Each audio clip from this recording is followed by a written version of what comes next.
अमावस्या के दिन प्रदोष काल में, प्रदोष के समय पर, प्रदोष काल में शाम के समय पर जाकर किसी भी नदी, तालाब, बावड़ी, कुआं, कहीं ना कहीं जो आपके पास में हो, वहां पर एक घी का दिया, बत्ती का मुंह दक्षिण की ओर कर कर अवश्य जला कर जाना। सारे पितृदोष समाप्त हो जाएगा, सारा पितृदोष समाप्त। अमावस्या के दिन किसी भी जलाशय के पास में, नदी, तालाब, बावड़ी, कुआं, जो आपके शहर में, आपके गांव में, आपके नगर में हो, वहां जाकर लगा दे। अगर नदी, तालाब, बावड़ी, कुआं नहीं है तो पीपल का वृक्ष हो या बेलपत्री का वृक्ष हो या बट का वृक्ष हो, उसके नीचे लगा दो प्रदोष काल में। पर अमावस्या के दिन लगाएं जरूर। क्यों?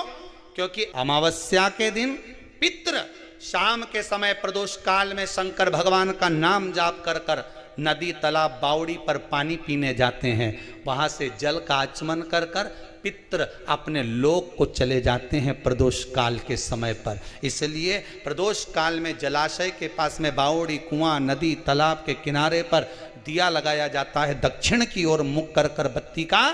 तो पितृ आशीर्वाद देते हुए जाते हैं कि फलो फूलो, आगे बढ़ो, उन्नति करो, तरक्की करो। ये पितरों का आशीर्वाद रहता है, पितरों का वर रहता है। आप देंगे उसको मिलेगा। पितृदोष है, ये आपको कैसे मालूम पड़ेगा?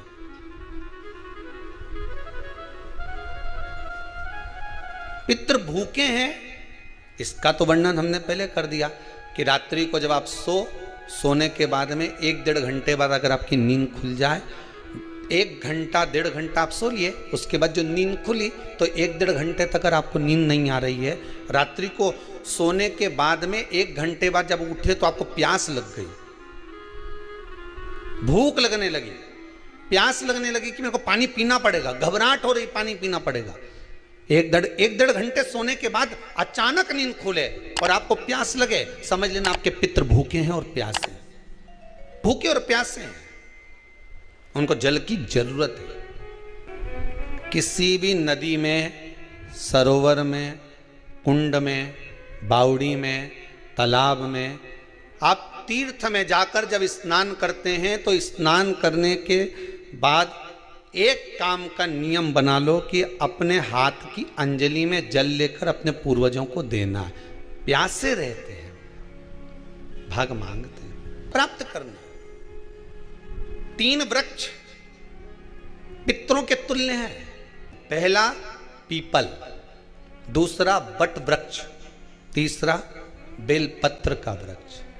ये पितरों के तुल्य हैं।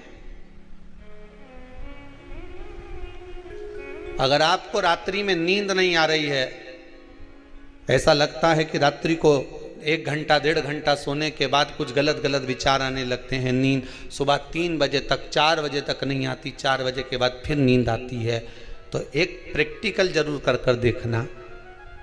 एक प्रैक्टिकल करने में क्या जाता है, प्रयास करने में क्या कुछ जाता है क्या? प्रैक्टिकल कर कर देखना कि कहीं सीओर वाला महाराज झूठ तो नहीं बोल रहा, तो प्रैक्टिकल करने में कुछ नहीं जाए। 1 लोटा पानी लो, उसमें थोड़ा सा कच्चा दूध डाल लीजिए। पत्री का पेड़ या पीपल का पेड़ या बट का पेड़, इन पेड़ के नीचे ले जाकर उस दूध को दोपहर में सुबह 10 बजे से लेकर 12 बजे के बीच में ले जाकर चढ़ा दीजिए। रात्रि को फिर ना आपको प्यास लगेगी, ना भूख लगेगी, नींद एक बार लगी तो सुबह ही खुलेगी। प्रैक्टिकल करने में क्या जाता है? पानी डालने में तुम्हारा कुछ जाएगा? अरे बोलो तो सरी, प्रैक्टिकल करने में क्या जाता है? कुछ भी नहीं बिगड़ेगा। ये तो बस जल डालोगे तुम्हारा ही कुछ अच्छा हो सकता है, बाबा की कृपा। 3 वृक्ष पितरों के तुल्य हैं। पहला जम के बोलिए पीपल, दूसरा बट वृक्ष, तीसरा बेलपत्री का वृक्ष। 3 पीपल के वृक्ष में 52,000 ब्राह्मण एक साथ निवास करते हैं, इसलिए पितृतुल्य है। बट वृक्ष ब्रह्मा जी के मस्तक से बना, इसलिए पितृतुल्य है। और बेलपत्री का वृक्ष माता पार्वती जी के अश्रु से बना। जब आंसू गिरे थे माता जगत जननी जगदम्बा पार्वती के, उस समय पर पितृलोक में हलचल उत्पन्न हो गई थी। हमारी नातिन की आंख में आंसू कैसे आ गए? मैनावती की पुत्री है,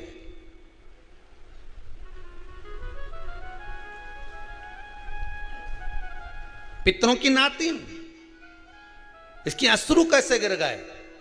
पार्वती जी ने कहा ये आंसू नहीं, मेरा पुण्य भाग प्रकट करती हूं बेलपत्री के रूप में। तो पितरों ने वर दिया था कि ये बेलपत्री का वृक्ष हमारा आशीर्वाद है, इसके नीचे अगर कोई दीप लगाता है, शिव को स्पर्श कर चढ़ाता है, उसके पितरों की शांति होगी, हम स्वयं उसको आशीर्वाद देने के लिए पधारेंगे। बेलपत्र का वृक्ष पितृतुल्य। तो रात्रि को अगर भूख लग रही है, प्यास लग रही है, तो पितृदोष। दूसरा पितृदोष का लक्षण बताया, घर में कोई शुभ कार्य ना हो, वंश की वृद्धि ना हो, 1 रुपये कमाओ, 1.25 रुपये खर्च हो रहे हैं, पैसा 10 जगह से कमाई आ रही है पर घर में टिक नहीं पा रही है, आया गया, पितृदोष। जरा सी कटोरी पड़ी है उसके पीछे विवाद चालू हो जाए, पानी ढुल गया उसके पीछे विवाद हो जाए, या छोटी छोटी बात में घर में क्लेश मचा हुआ है, पितृदोष है। समझ लो हमारे पूर्वज हमसे खुश नहीं, प्रसन्न नहीं।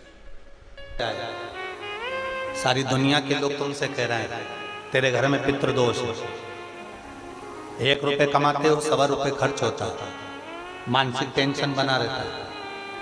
घर में एक व्यक्ति बीमार है, ठीक हुआ, दूसरा बीमार पड़ गया, दूसरा ठीक हुआ, तीसरा बीमार पड़ गया, तीसरा ठीक हुआ, चौथा बीमार पड़ गया, मतलब कहीं ना कहीं पितृ का भाव, पितृदोष का वर्णन।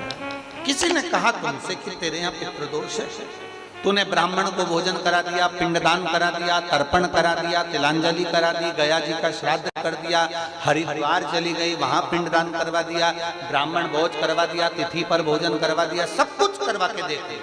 अब एक काम और करके देख लो, एक काम और करके देख लो। जब तुम घर में भगवान शंकर की आरती, तुम्हारे घर में शंकर जी का शिवलिंग है, भले काय का भी हो, छोटा सा, भले सियोर का कंकर शंकर हो, नर्मदा का कंकर हो, चाहे शंकर पारद के हो, पीतल के हो, स्टील के हो, लकड़ी के हो, जिसके भी हो, लोहे के हो, पाषाण के हो, जिसके भी हो, शंकर का शिवलिंग अगर हमारे घर में है और आप रोज प्रतिदिन भगवान की आरती करते हो, प्रतिदिन, और आपको लग रहा है कि मेरे यहाँ तकलीफ चल रही है, ये ठीक ही नहीं हो रही, लगभग 1.5 महीना आप कम से कम 45 दिन, 1.5 महीने के करीब में ऐसा प्रयास करना कि भगवान की आरती, शंकर भगवान के शिवलिंग की आरती करने के बाद उस दिए को भगवान के सामने मत रखो, उस दिए को उठाकर जहां तुम पानी का मटका रखते हो, हंडा रखते हो, जिससे तुम पानी पीते हो, तुम्हारे रसोई घर में जो पानी का मटका, हंडा, बाल्टी, आरओ का पानी जिस मटके में गिरता है, हंडे में गिरता है, जिसको हमारे यहाँ पितरों का स्थान कहते हैं, उस स्थान पर, उस मटके के पास में, उस हंडे के पास में, उस बाल्टी के पास में, जहां रसोई घर में पानी रखते हो, उस रसोई घर में पानी जहां रखते हो, उसके पास में उस दिए को भगवान के सामने नहीं रखना। आरती उतारने के बाद उस दिए को ले जाके सीधे परिंडे के पास में, उस हंडे के पास में, मटके के पास में उसको रखो। केवल 1.5 महीना कर कर देखना, 1.5 महीने के बाद तुम्हें मालूम पड़ेगा कि हम वापिस उन्नति की सीढ़ी पर चढ़ना प्रारंभ करती है, हमें फल मिलना चाहिए। अब तुम्हें ना कहीं जाना है, ना कहीं आना है, ना कोई खर्चा है। खर्चा है क्या?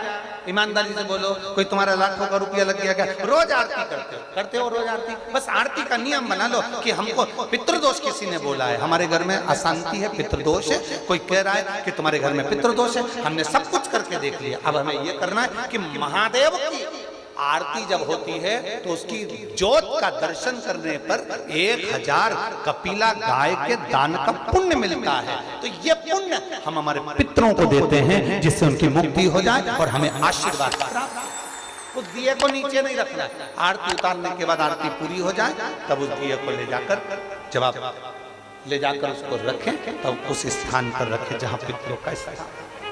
अमावस्या के दिन सारे पितृदोष समाप्त हो जाएगा, सारा पितृदोष समाप्त। जिनके यहाँ पितृदोष होता है, काल सर्प दोष होता है, वास्तु दोष होता है, उनको ज़्यादा कुछ नहीं करना होना, महाराज एक बेल का फल लीजिए। क्या लेना है? बेल का फल, बेलपत्री का जो फल होता है उसको ले लो। उसके अंदर का जो गुर्दा होता है, अंदर का जो भाग होता है, उसको निकाल लीजिए और उस बेल के फल में आटा सेक कर उसमें शक्कर मिलाकर उसको उसके अंदर भर लीजिए। अमावस्या के दिन सुबह 10 बजे से पहले उस बेल फल में जिसमें तुमने पंजेरी भरी है, आटा सेक कर भरा है शक्कर के साथ में, उसको अपने घर में घुमाने के बाद में जिसको काल सर्प दोष बताया है, पितृदोष बताया है या वास्तु दोष का स्मरण बताया है, घर में सब दूर घुमाकर अपने परिवार का हाथ का स्पर्श कराकर पीपल के पेड़ के नीचे खड्डा खोदकर उस बेलपत्र के उस फल को दाब दीजिए। उस फल को उसमें दबा दीजिए। महाराज केवल एक अमावस्या करना रहता है, पितरों के दोष से मुक्ति मिलती है और हमारे घर के कार्य सफल होना प्रारंभ हो जाते हैं।